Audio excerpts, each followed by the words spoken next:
I didn't know if it was going out. I didn't care. As long as he got in the gap and my teammates score, that we're on base, that's all that really mattered to me. Red Sox are doing everything right, and the Cardinals are doing nothing.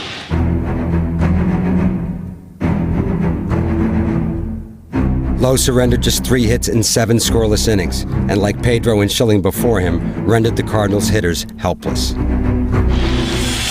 Swing and a miss. He made him look bad with that breaking ball, and Pujols strikes out. Since the beginning of Game 2, the Cardinals are hitting .137 as a group. As a staff, I really felt we had a tremendous game plan, and I know you got to execute it. So we really were focused for that game, and it really couldn't have worked out any better. Lowe has retired the last 12. He just likes to pitch, and the bigger the situation, the better pitcher he became. Swung on and missed. He struck him out. He has pitched shutout baseball through 7 innings. He's been a big part of our team being where we were, and we said all along that we're not going to be successful in the postseason unless we have him pitching well. The Red Sox are closing in on it. Generations have passed in New England, with Red Sox fans not seeing a World Series championship. This could be the night, and now they are 3 outs away from making it tonight. After decade after decade after decade of tragic baseball losses, here are the Boston Red Sox on the precipice of a 4-game sweep.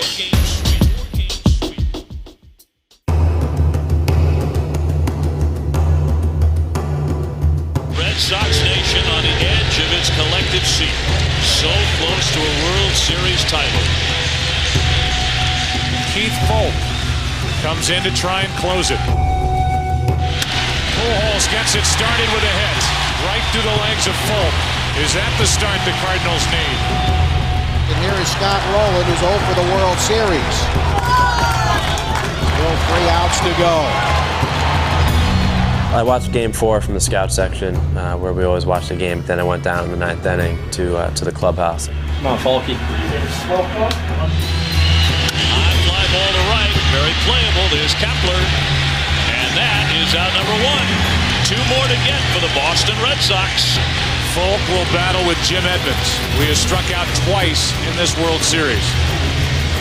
The Red Sox that close to a World Series championship. Strike 1. City of Boston has not turned in. You can bet on that. Let's go Red Sox! Let's go Red Sox! Nothing in 2 to Edmonds. Fastball swung on and missed. He struck him out. 2 out in the 9th inning. Almost. The Red Sox are 1 out away from winning it all. It has been 86 years since 1918. The last time the Red Sox won the World Series. Edgar Renteria, the last chance for St. Louis to extend this game. When you get to that last out, you think you're going to win. You're almost trying to hold back, but it's hard to keep it inside because it is so emotional. You start breathing harder, your legs start shaking. I mean, you're about ready to erase a 86-year curse. Folk to the set. A 1-0 pitch. Here it is. Back to Folk. Red Sox fans have longed to hear it. The Boston Red Sox are world champions. After 86 years, the Boston Red Sox are the champions of the baseball world. Next year is finally here. Can you believe it? It's just a tremendous accomplishment for this team and the city, and 86 years of frustration is finally over. I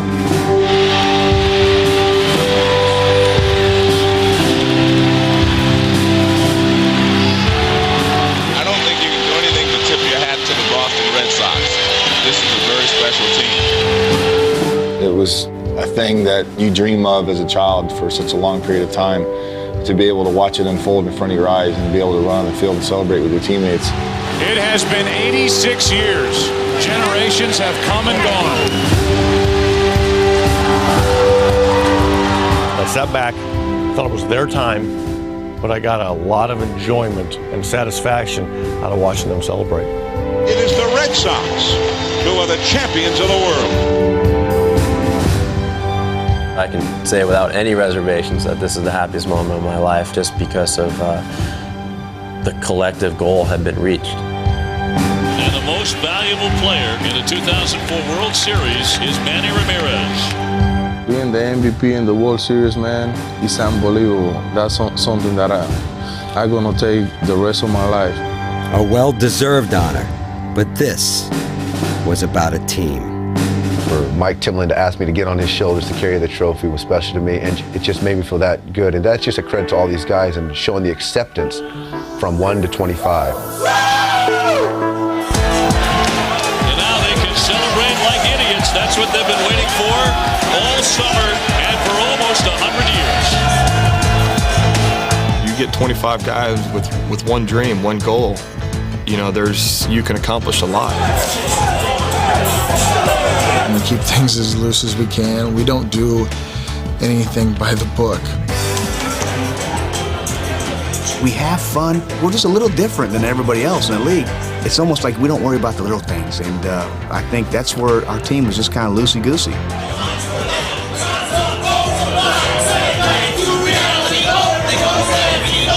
They had fun. This team is a testimony to playing baseball, winning baseball, when there's a looseness and a relaxation about it. It was a team of players that liked each other, they respected each other, they wanted to win for each other. Every ounce of this. The team we have, it doesn't come around too often. A lot of teams, they have their cliques and they shy away from each other, but our team, once one person speaks, everybody listens. To the greatest Red Sox team ever.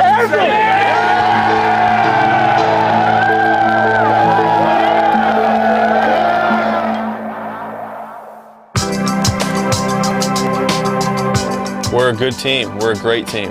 You know, we're one of the best, if not the best, Red Sox team ever. Boston Red Sox, world champion. Not only did we win a World Series, we changed history. That's what makes this one so much more special. Hundreds of thousands, if not millions, of baseball fans never thought they would see, and it's become reality. Red Sox went into the clubhouse for the trophy presentation, and now they're coming back out again, celebrating with several thousand Boston fans, you can hear. Thank you, Red Sox. Thank you. What a surreal sight this has to be for all the Boston fans, watching as the trophy gets lifted high into the air. Red Sox fans really enjoying this moment. 2,000 to 3,000 of them still here, gathered atop the third base dugout. We've had such a huge following. To bring something that hasn't been there for 86 years, it gives me goosebumps to think about it.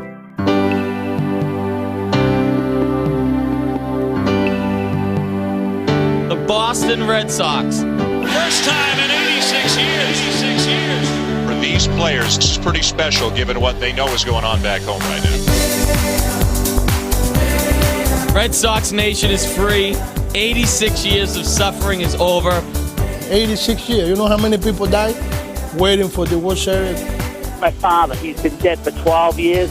He went his whole life without seeing the World Series, championship, in the Boston Red Sox hands. I'm going to go lay a flag on his grave. Excellent. And dedicate this to him.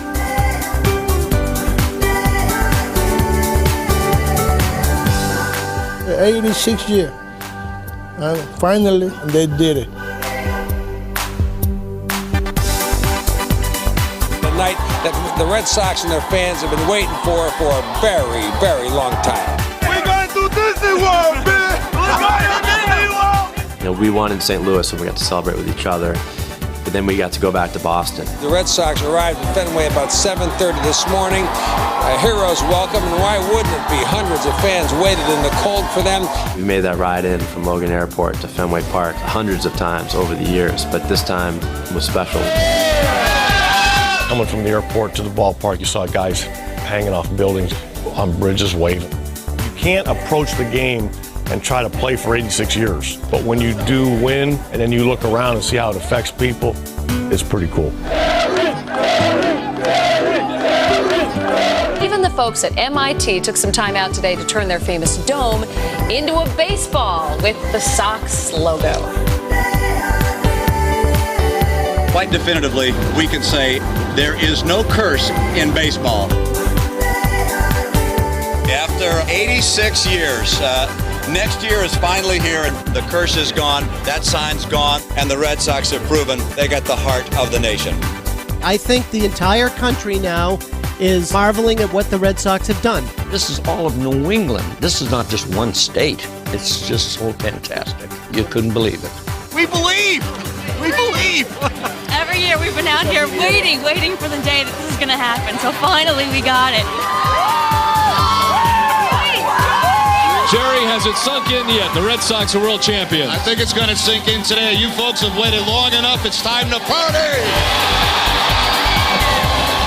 The confetti starting to fly in Boston as the parade is underway.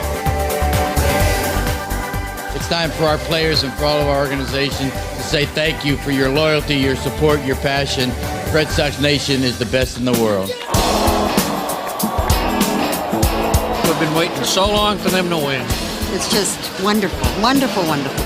So just the joyous celebration that continues here. This crowd is now 20 deep on both sides, hanging out of windows, on top of buildings, being a part of this wait for a lifetime celebration. I had to admit, when I woke him up for the ninth inning, I was wondering, what if they don't win? And I've scarred him for life. But they won, and I was very happy that they shared it with us.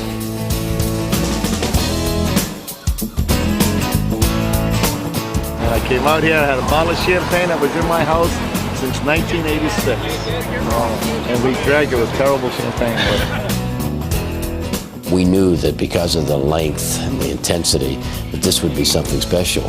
But as we held up this trophy, we saw people just paralyzed in their excitement. There was a sense of community like nothing I had ever seen. And all we did was win a few little baseball games, but I did a great deal for this city and for all of Red Sox Nation. I'm sharing the thoughts of many members of Red Sox Nation. As Danny Ramirez, Derek Jeter is playing golf. This is better. Every place that I go, a lot of people tell me, oh man, you make me so happy, you make the city so happy. But I want to tell all my fans, that they're the one who make me happy. Danny Ramirez and the Red Sox are on top of the world here at the Rolling Rally. This team had such an affection for their fans. They were so excited about getting out there and saying thank you, and it was basically 3 million fans saying thank you. Both sides saying thank you to each other. Just really happy for everybody in Boston and all throughout New England. It's a great feeling. It's been a long time coming. Boston Red Sox can finally say it.